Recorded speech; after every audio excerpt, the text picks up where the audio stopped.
तरकीब में मौला के लिए दूध बताया है। मेरे घर में एक बकरी है कि जिसका जब दूध में दोती हूँ तो आधा परोस कर देती हूँ और मेरे दोनों बच्चे यतीम हैं।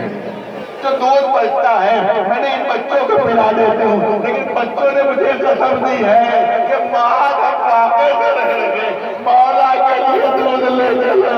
जैसे ही मौला अली को खबर हुई कहीं यतीमों को वापस कर दो। अरे मुझे मरना मंजूर है मगर यतीमों का वादा मंजूर नहीं है। दो जुमले सुन लीजिए। रिवायत कहती है कि मौला तवज्जो है बिस्तर के ऊपर, कभी दाएं करवट लेते हैं कभी बाएं करवट लेते हैं।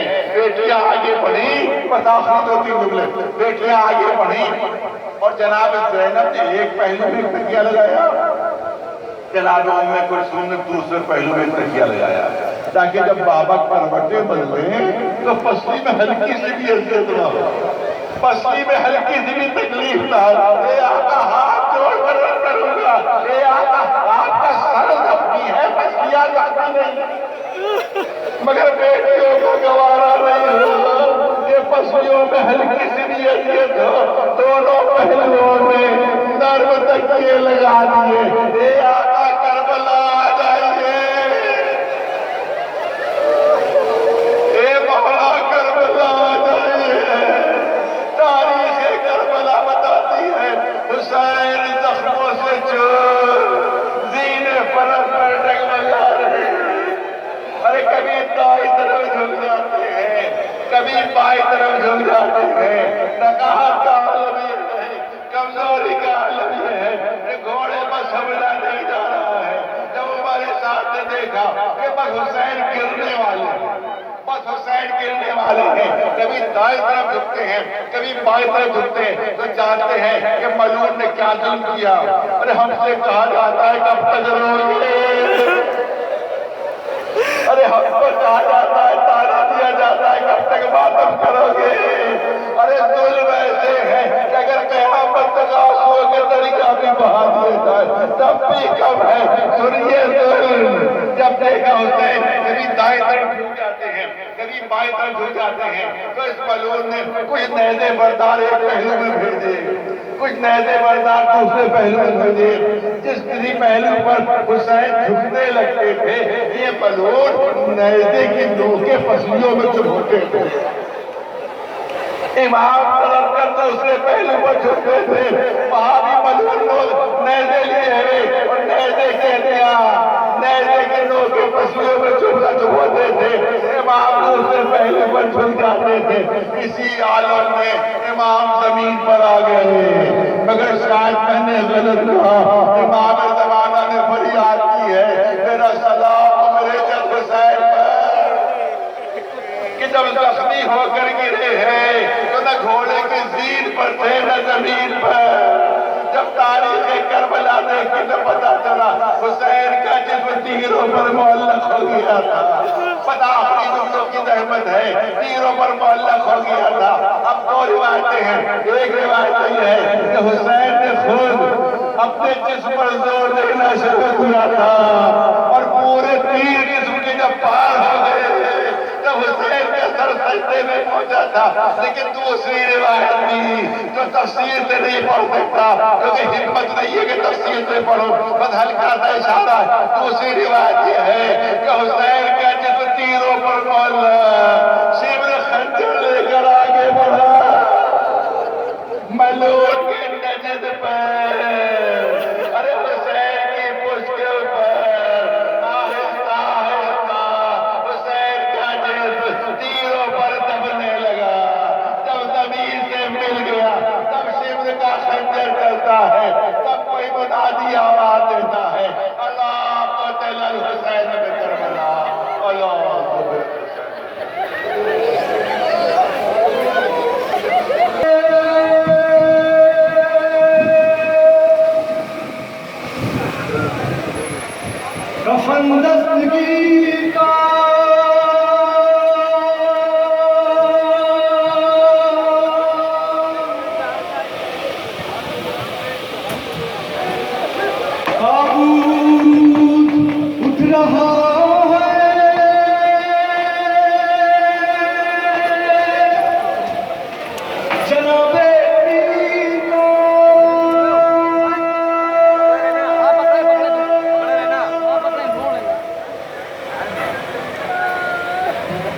कूफे में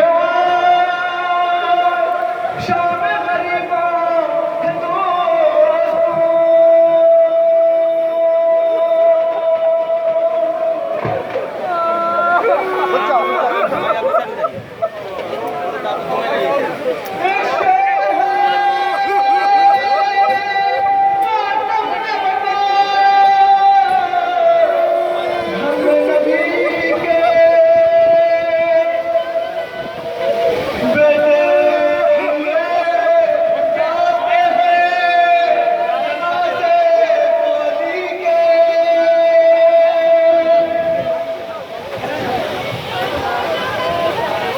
वहीं रहिए आप लोग, वहीं रहिए।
जनाजा है इमामुल मुत्तकीन का,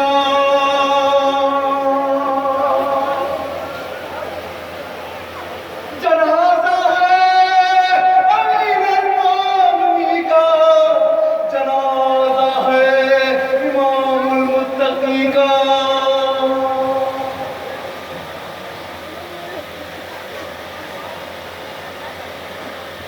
घर से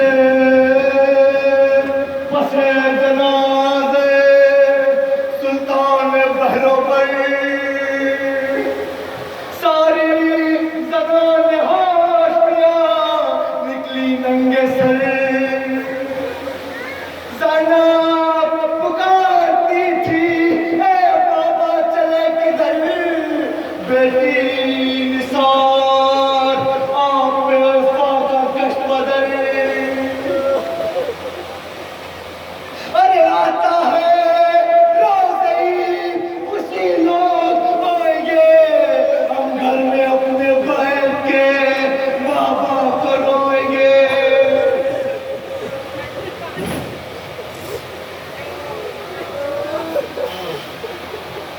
जनाजा है इमामुल मुत्तकीन का।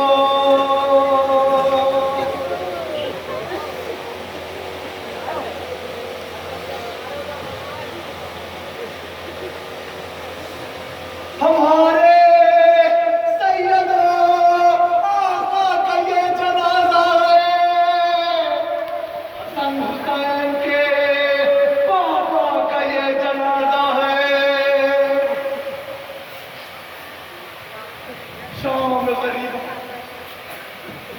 चलो हमरा अदब और कायदे से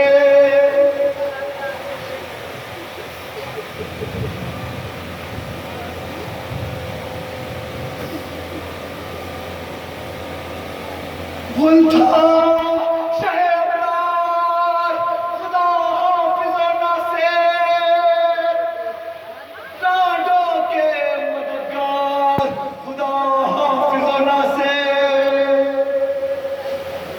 आए खल्क के मुख्तार खुदा हाफिज़ और नासिर, मोहताजों के गमखार खुदा हाफिज़ और नासिर।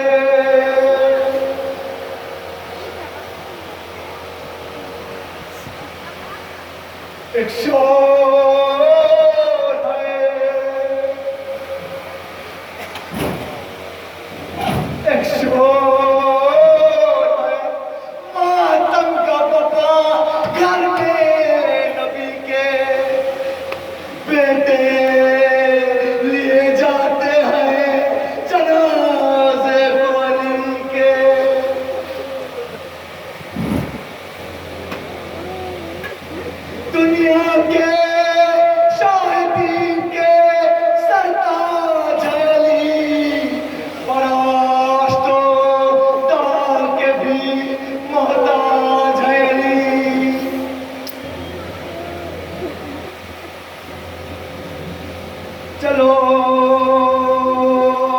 हमरा अदब और कायदे से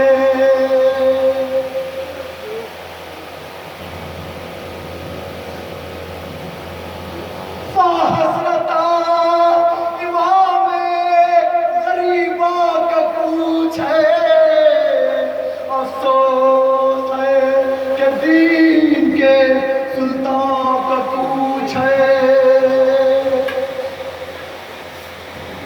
अरे नो कि आज सैयद वाला का पूछ है, हाशियो खापड़ो के मौला का पूछ है।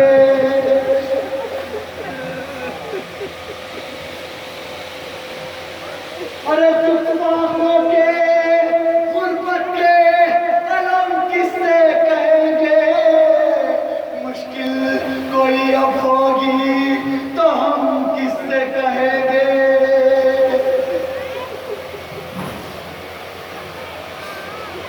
जनाजा है इमामुल मुत्तकी का, जनाजा है अमीर अल-मोमिनीन का।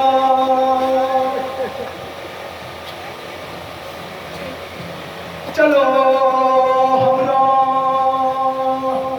चलो हमरा, चलो हमरा अदब और कायदे से।